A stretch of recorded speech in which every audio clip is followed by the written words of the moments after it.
Officer. கல்லிலேயே நார் குறிக்கிற நம்மகிட்டே கத்த விடுறா கத்த.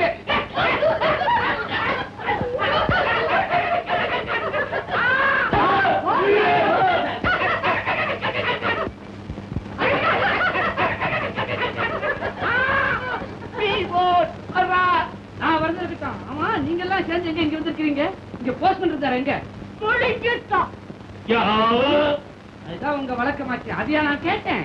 நீ அதையும் கேட்க வேணாம். உங்க ஆபீசர் எங்க? முதல்ல அதை சொல்லு. என்ன பிரமாதமா மிரட்டுறீ? ஆபீசர் வந்துகிட்டே இருக்காரு. வரட்டும். ஆபீசர் வராரா?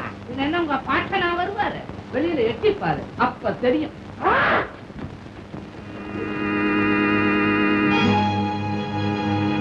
ஐயோ ஐயோ, கேட்டு கேட்டு தோஷம் போயிட்டது, தாறுமாறா நடந்துட்டது, தப்பா பேசிட்டது. மொட்டை தலையா, ஆபீசரும் போஸ்ட்மேனும் ஒரே ஆளும் கதை கட்டி கூட்டிட்டு வந்துட்டு இப்ப எங்க இருக்க பாட்டு பாடியா காட்டுற? புத்தன்னா மூக்கு நச்சுக்கு உள்ள போயிடும். ஐயோ, அந்த வேலை பிரச்சனை இல்ல. கடவுளே, ஆளுக்கு 5000 ரூபாய் கேட்டு எங்களை அமுக்க பார்த்ததும் இல்லாம இப்ப பழைய தூக்கி பொட்டு எங்க மேல போடுறிய? நீ நல்லா இருப்பியா? பியோன் தம்பி, இந்த கெட்ட மொட்டை பேச்ச கேட்டு அந்த போஸ்ட்மேனை உள்ள தள்ளி தாழ்பால் போட்டுட்டோம். முதல்ல அந்த போஸ்ட்மேனை திறந்து வெளியே விடப்பா. ஊர் லெட்டர்லாம் அந்த ஆள் பையில வச்சிருக்கான். அது மட்டும் இல்லப்பா, அவன் முகத்துல நாங்க விழிக்கவே வெக்கமா இருக்கு. நாங்க வரோம். நீ மாத்திரம் ஏன் உட்கார்ந்துட்டு இருக்க? நீ கிளம்பியா? நான் போக மாட்டேன். பிள்ளைய காட்டாதே. ஆபீசரையும் போஸ்ட்மேனையும் ஒன்னா சேர்த்து காட்டு. அவங்க 2 பேரையும் ஒன்னா பார்த்து அவங்க கால சாஷ்டாங்கமாய் விழுந்து மன்னிப்பு கேட்டுக்கொண்ட பிறகுதான் நான் வெளியே போவேன். ஆபீசர் வந்த அப்புறம் நீ வெளியில போக முடியாது. போஸ்ட்மேன் உள்ளதல்ல இல்ல. ஆபீசர் வந்தா உன்னை ஜெயிலே தள்ளப்பற. கூப்பிட்டமா? வேண்டாம். இந்த பக்கம் போலான்னா வழியில, ஓட்டு பக்கமா போனா ஆபீசர் வந்துருவாரு. நான் என்ன பண்ணுவேன்? தோல்ல துண்டு இருக்குல்ல, அதை தூக்கி தலையில போட்டுக்கிட்டு ஒன்ன பக்கமா போயிட்டா ஓடு.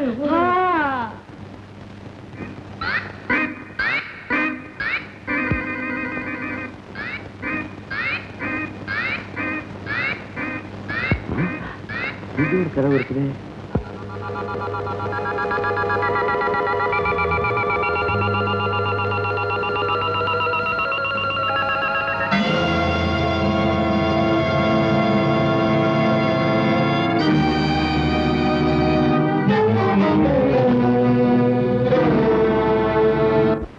யோசனை என்னது செய்யணும் சொல்லுங்க, இப்பவே செஞ்சு காட்டுறேன். இப்படித்தான் மாரியும் காரியும் வீராப்பா பேசினாங்க.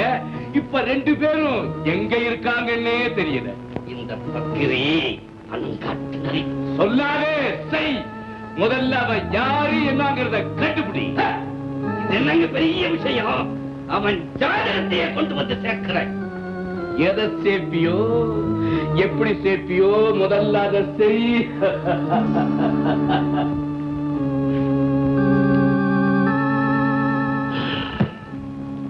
எப்பேற்பட்டவனையும் ஒரு நொடியில எடை போட்டு பழக்கப்பட்டவன் நானு. என்னாலேயே அவன் யாருன்னு கண்டுபிடிக்க முடியலையே. அதை சொல்லத்தாங்க நான் வந்தேன்.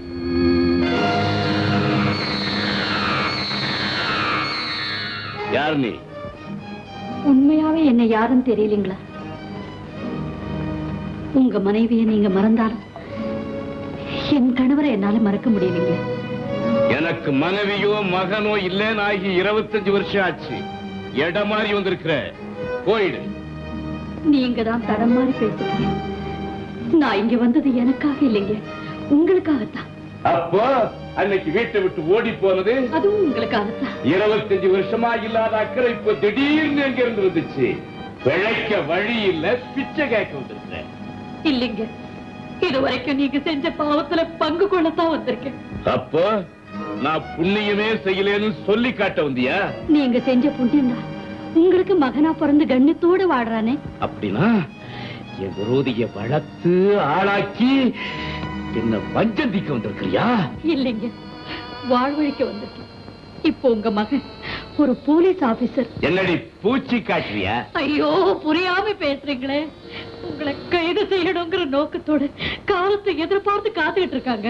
அப்படின்னா இந்த ஊர்ல ஆபீசர் ஆகும், போஸ்ட்மேன் ஆகும், மாறு வேஷத்தோட இருக்கிறது உங்க மகன் தாங்க.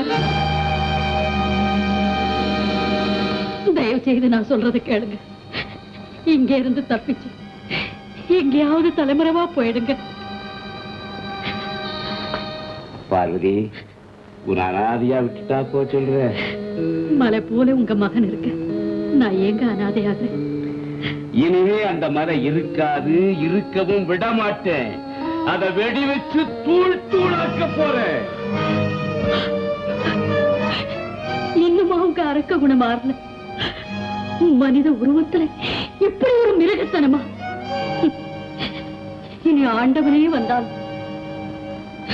உங்க தலைவிதியை மாத்தவே முடியாது. நில்லு. இனிமே நீ எங்கேயும் போக முடியாது. முளையிலேயே கிள்ளி எறிய வேண்டியத மரமா வளர்த்துக்கிட்டு வந்த உன்னையும் உன் மகனையும் ஒரு நல்ல நாள் பார்த்து இந்த உலகத்தை விட்டே அனுப்ப போறேன்.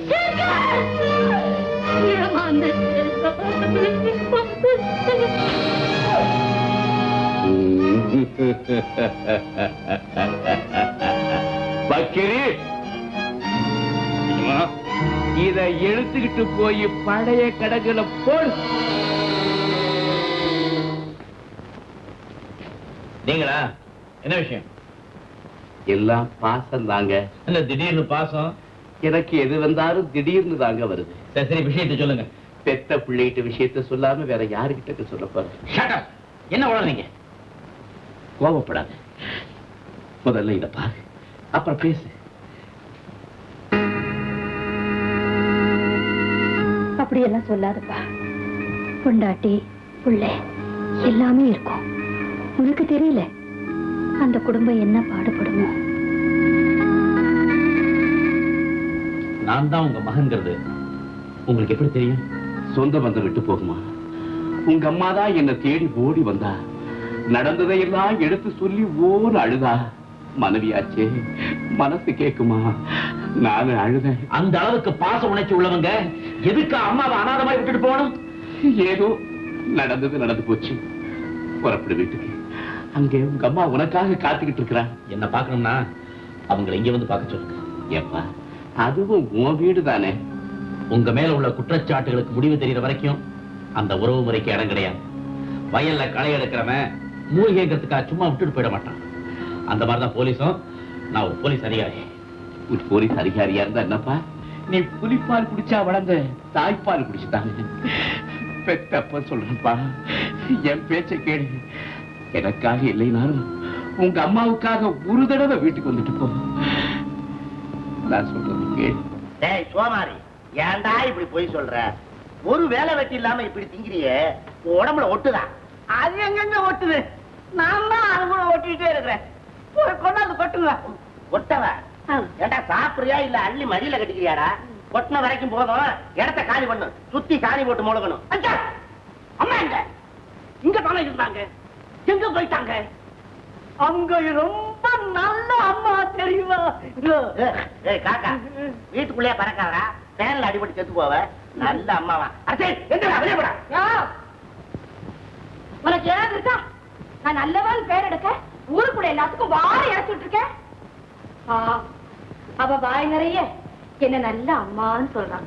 அவனுக்கு சோறு போட எடுக்கிறிய? முதல்ல போய் சோறு போடாந்து போடும்.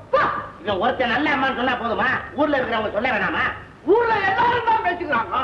ஊர்ல பேசாம இருக்கிறதுக்கு எல்லாரும் என்ன ஊமையா? பேசாதே, வாயை போடு. போ, சோறு கொண்டாந்து போடு. 3 தட்டு கொட்டியாச்சு. இன்னும் சாம்பார்ல தான் இருக்கிறான். எப்பா, கைய கழுவிட்டு அடுத்த உல வைக்கிறேன். அது வேற காயும். அவன் ருசிக்கு சாப்பிடுறான். நான் என்னோட பசிக்கு அழைக்கிறேன். நீங்க ரொம்ப நல்ல அம்மா.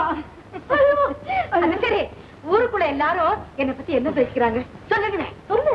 ஆனா நல்ல விஷயம் பேசும்போது ஏன் காலியா இருக்கலாமா? கொண்டாந்து போட சொல்லுங்க. உனக்கு வேண்டியதை போட சொல்றேன். முதல்ல சொல்லு, எல்லாரும் என்னை பத்தி என்ன பேசிக்கிறாங்க? ரொம்ப நல்லா பேசிக்கிறாங்க. ஆனா அந்த போஸ்ட்மேன் தான் என்ன சொல்றான்? அவனும் சொல்றான். கண்ணம்மா தான் வார்த்தை சொல்லிட்டு இருந்தா அந்த ஆபீசரும் போஸ்ட்மேனும் ஒரே ஆளுதான். அப்படியா? ஆமாங்க, அந்த போஸ்ட்மேனும் ஆபீசரும் ஒரே ஆள் தானா? ஏன் ரெட்ட வேஷம் போட்டு குட்டையை குழப்பறான்னே தெரியல. ஒருவேளை கவர்மெண்ட் சேடியா இருக்குமோ? ஐயோ, அப்பா, ஆபத்து நம்ம சூழ்ந்துடுச்சுன்னு சொல்லுங்க. ஏன் பயப்படணும்? நீங்க தான் ரொம்ப நல்லவங்களாச்சே. என்னையா கட்டி பிடிக்கிறேன்? பயமா இருக்குது, கொஞ்சம் காப்பாத்துங்க.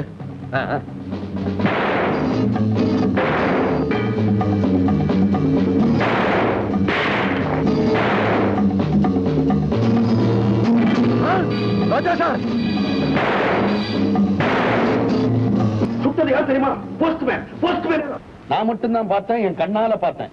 சத்தியமா சொல்றேன், அவன் போஸ்ட்மேன் சங்கரே தான்.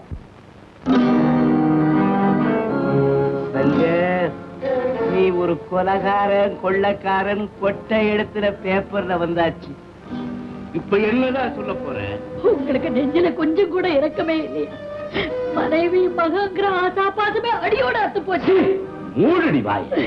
என் மகனால எனக்கு ஆபத்துன்னு தெரிஞ்சிருந்தும் மறைஞ்சு ஓடி போன வஞ்சகினி, நீ வந்து எனக்கு ஆசா பாசத்தை பத்தி சொல்றியா?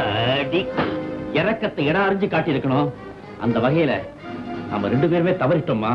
என் அருமை மகனே, இதான் பெரிய போலீஸ் அதிகாரியாச்சு, எதுக்குடா புலம்பற? என்னங்க பெத்த பிள்ளைகிட்டயே இப்படி எல்லாம் பேசுறீங்களே? அவரை குற்றவாளின்னு இந்த உலகம் சொன்னா அந்த அவமானம் உங்களுக்கு இல்லையா? என்ன மட்டும் ஆபத்துல சிக்க வச்சு அவமானப்படுத்தணும்னு இவன் நினைக்கிறானே, நான் மட்டும் நினைக்க கூடாதா? நினைக்கலாம், ஆனா அது நிறைவேறாது. சட்டம் உண்மையும் ஒட்டி பிறந்த ரெட்ட குழந்தைங்க, ஒண்ணு இல்லாம இன்னொன்னு வளராது. சட்டம் அது குடுகுடுப்பக்கார சட்டம் மாதிரி பல ஒட்டுகள் போட்டு தச்சது. பிடிச்சு எடுத்தா தையல் பிரிஞ்சு தனித்தனியா பிஞ்சு போயிடும். அப்படி நினைச்சுதான் பல தவறான காரியங்களுக்கு நீங்க தலைவரா இருக்கீங்க. அழகு பேசு, இல்ல அடிபட்டே சாவ. ஏங்க எங்களை இப்படி சித்திரவதை செய்றீங்க? அதோட ஒரேடியா கொன்னுடுங்க, உங்களுக்கு நிம்மதி, எங்களுக்கும் அமைதி. அதுதாண்டி முடிவா நடக்க போகுது. அதுக்கிடையில ஒரு சின்ன வேடிக்கை. அம்மா, தயவு செஞ்சு அவரோட பேசாதீங்க. ஊழலுக்கு அதிபதிங்க ஊரை ஏமாத்தி வேடிக்கை பாக்குறது மட்டும் இல்ல, இப்படி விசித்திரமா தான் பேசுவாங்க. நான் தான் ஊழல் செஞ்சங்கிறதுக்கு என்னடா அத்தாட்சி? யாருடா சாட்சி? ஊழல் மட்டுமல்ல, நீங்க கொலையே செஞ்சிருக்கீங்க. காளியும் மாரியும் சிறையில இருக்கிற வரைக்கும் அதை உங்களால மறைக்கவே முடியாது. ஏண்டா முடியாது? நாளைக்கு ஊர்ல உள்ள மக்கள் குரல் ஒரு முகமா என்ன நல்லவன் தேர்ந்தெடுத்தா அதுக்கப்புறம் என்ன குற்றவாளின்னு சொல்ல யாராலும் முடியாது. ஊர் மக்கள் உங்களை நல்லவர்னு சொல்ற அளவுக்கு முட்டாள்கள் இல்ல. நிரூபிச்சு காட்டு. சிங்கத்தை கூண்டுல அடைச்சிட்டு சிறுநரி துள்ளி விளையாடுது, வெளியே விட்டு பார்த்தாலே தெரியும். அப்படியா? பக்கிரி அவுத்து விடு. நீ வெளியே போய் உன்னால என்ன செய்ய முடியுமோ செய். ஆனா ஒண்ணு, நீ இங்க இருந்து போன பிறகு உன் தாய் எங்க இருக்கிறான்னு அந்த யமனே வந்தாலும் கண்டுபிடிக்க முடியாது. அவ உயிரோட இருக்கணும்னா அதுக்கேத்த மாதிரி ஜாக்கிரதையா நடந்துக்க.